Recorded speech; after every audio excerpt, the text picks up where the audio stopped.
You're listening to the Otis Jiry channel.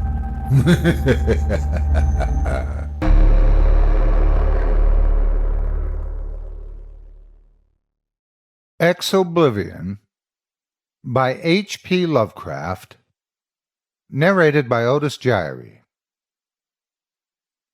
When the last days were upon me, and the ugly trifles of existence began to drive me to madness, like the small drops of water that torturers let fall ceaselessly upon one spot of their victim's body, I loved the irradiate refuge of sleep. In my dreams, I found a little of the beauty I had vainly sought in life, and wandered through old gardens and enchanted woods. Once, when the wind was soft and scented, I heard the south calling, and sailed endlessly and luxuriously under strange stars.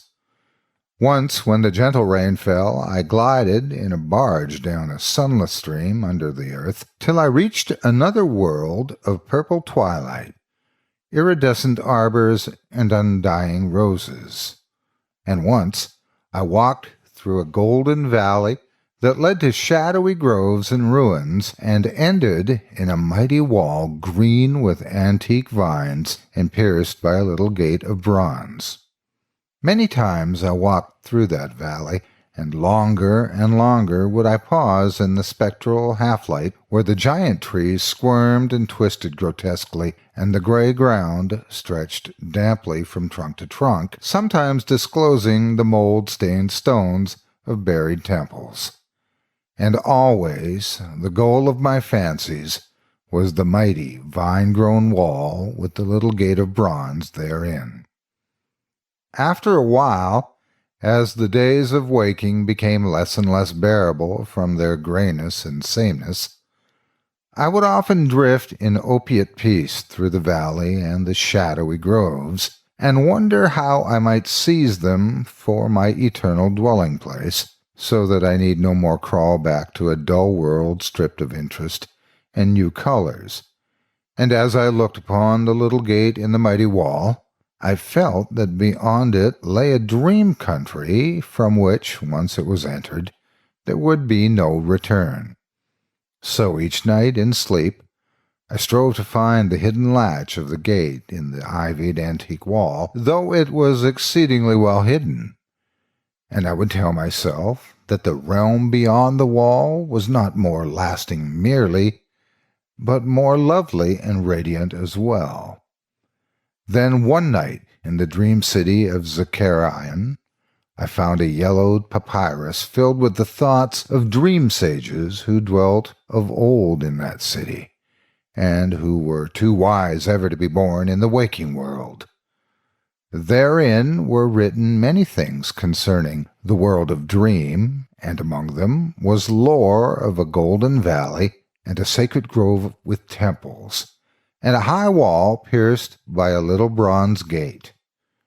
When I saw this lore, I knew that it touched on the scenes I had haunted, and I therefore read long in the yellowed papyrus.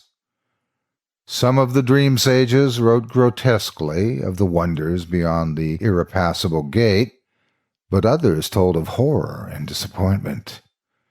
I knew not what to believe, yet longed more and more to cross forever into the unknown land. For doubt and secrecy are the lures of lures, and no new horror can be more terrible than the daily torture of the commonplace. So, when I learned of the drug which would unlock the gate and drive me through, I resolved to take it when next I awaked. Last night I swallowed the drug, and floated dreamily into the golden valley and the shadowy groves, and when I came this time to the antique wall, I saw that the small gate of bronze was ajar. From beyond came a glow that weirdly lit the giant twisted trees and the tops of the buried temples, and I drifted on song fully expectant of the glories of the land from hence I should never return. But as the gate swung wider, and the sorcery of drug and dream pushed me through, I knew that all sights and glories were at an end, for in that new realm was neither land nor sea, but only the white void of unpeopled and illimitable space. So, happier than I had ever dared hope to be, I dissolved again into that native infinity of crystal oblivion from which the daemon life had called me for one brief and desolate hour.